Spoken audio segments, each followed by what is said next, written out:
Iya. Jadi ketika Nabi SAW diutus menjadi nabi, umurnya baru berapa? 2 tahun, ya. Karena Nabi hijrah ke Madinah. Nabi hijrah ke Madinah itu setelah 13 tahun dakwah di Mekah. 13 tahun dakwah di Mekah, tidak laku dakwahnya, Nabi hijrah.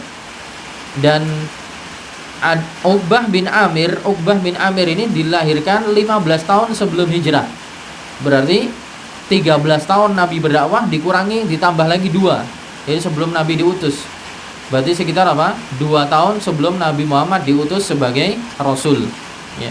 Berarti ketika Muhammad diutus menjadi Rasul, Uqbah umurnya baru 2 tahun. Oke. Jadi beliau lahir 15 tahun sebelum hijrah dan wafat sekitar tahun 58 Hijriah. Wafat sekitar tahun 58 Hijriah. Oke. Bapak Ibu sekalian yang dirahmati oleh Allah Subhanahu wa taala, kisah ini bermula ketika hijrahnya Nabi Muhammad dari Mekah ke Madinah. Ketika Nabi SAW hijrah dari Mekah ke Madinah, di mana Uqbah bin Amir dan teman-temannya ini tidak tinggal di Madinah. Misalnya apa? Nabi SAW tinggalnya di daerah perkotaan Bantul, Masjid Agung misalnya, tapi mereka di Serandaan, begitu misalnya. Jadi tidak mungkin masuk Islam doang, cuman tahu beberapa masalah, tapi kita tidak belajar. Sedangkan tiap hari bisa jadi wahyu turun, tiap hari bisa jadi Nabi SAW menyampaikan hadis, bisa jadi ada ilmu baru.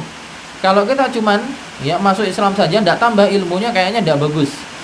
Bagaimana kalau kita bersepakat bahwa kita gantian, sif-sifan.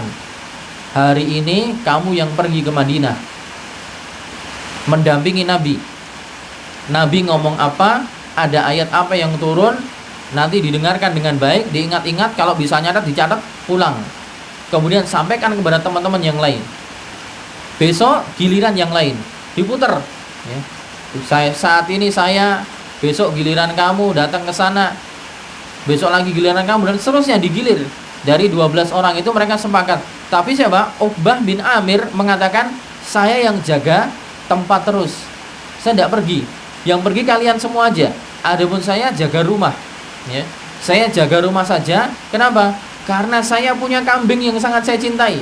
Jadi pada saat itu awal mula masuk Islam, dia masih cinta hartanya. Jadi kambingnya tuh dibawa kemana-mana. Dia mengatakan, kamu aja yang pergi, kambingmu tinggal sini, saya jaga. Tapi kalau kambing saya titipkan kepada yang lain, kayaknya saya nggak merasa aman. Hatinya tidak ayem, hatinya tidak tentram ketika menitipkan kambingnya pada sahabat Rasulullah. Sampai akhirnya dia mengkoreksi diri. Wahai Uqbah bin Amir, dia ngomong dengan dirinya sendiri, apakah akan begini terus? Kamu lebih mengutamakan teman-temanmu belajar bersama Nabi, bisa ketemu Nabi, bisa ngobrol langsung dengan Nabi, bisa dengar dengan Nabi, bisa ketemu sahabat-sahabat yang lainnya. Sedangkan kamu lebih ridho di rumah, hanya sekedar lebih memberatkan kambing-kambing yang kamu cintai, melebihi kamu ketemu dengan Nabi SAW. Celaka kamu wahai Uqbah. Dia ngomong dengan dirinya sendiri, mosok yo goro-goro mek dunya terus ra pengen sinau. Itu maksudnya. Gara-gara cuman kambing beberapa ekor, kamu lebih rela mentingkan kambing daripada ketemu dengan Nabi. Ya. Akhirnya setelah itu kemudian dia tinggalkan kambingnya. Kemudian dia pindah, ya. Summa takhallaitu an Gunaimati wa madaitu ila al-Madinah liuqima fil masjid bi jiwari Rasulillah. Sampai akhirnya dia memutuskan, sepertinya ini ada yang keliru. Ya udahlah, kambingnya saya tinggalkan. Kemudian beliau pindah ke Madinah, tinggal bersama Nabi SAW di masjid. Wallahu alam, apakah beliau akhirnya menjadi ahlu suffah. Di zaman Nabi SAW itu ada para sahabat yang namanya ahlu suffah, yaitu orang-orang yang tinggal di masjidnya, tinggal di situ membersamai Nabi. Nabi di mana saja beliau ikut. Nabi naik kendaraan sampai beliau diajak, diboncengin oleh Nabi SAW.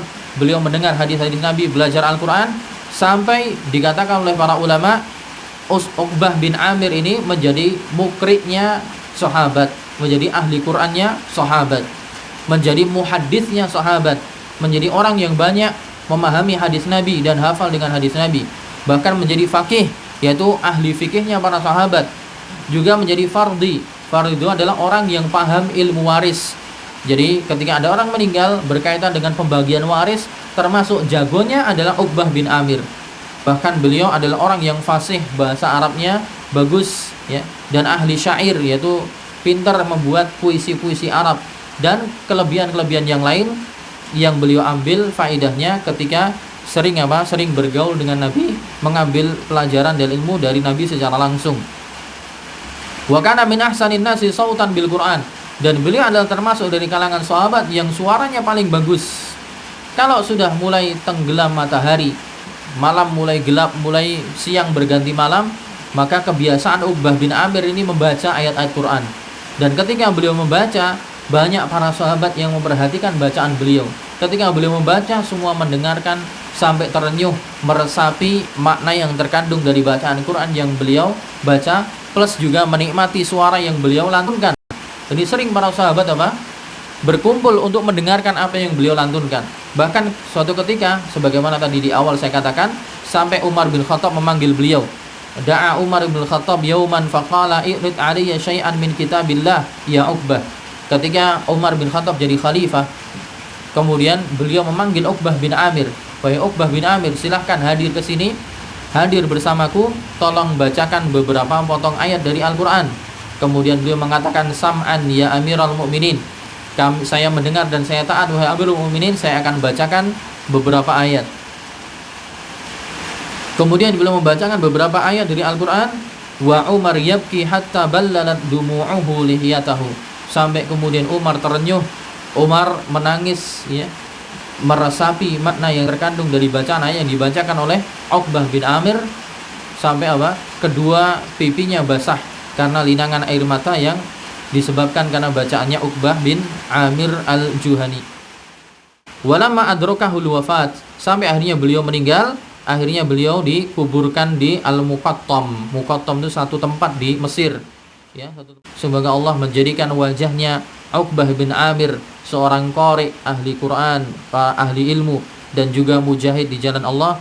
Allah terangkan wajahnya, Allah sinarkan wajahnya. Semoga Allah membalas beliau ya, balasan yang baik karena perjuangan beliau membela Islam dan kaum muslimin. Semoga Allah membalas beliau dengan balasan yang baik. Ini kisah dari sahabat Uqbah ibn Amir al-Juhani radhiyallahu ta'ala anhu, yang beliau dilahirkan sekitar tahun 15 sebelum Hijriah, wafat sekitar tahun 58 Hijriah. Jadi umurnya sekitar berapa? 73 tahun ya, sekitar 73 tahun ya, radhiyallahu ta'ala.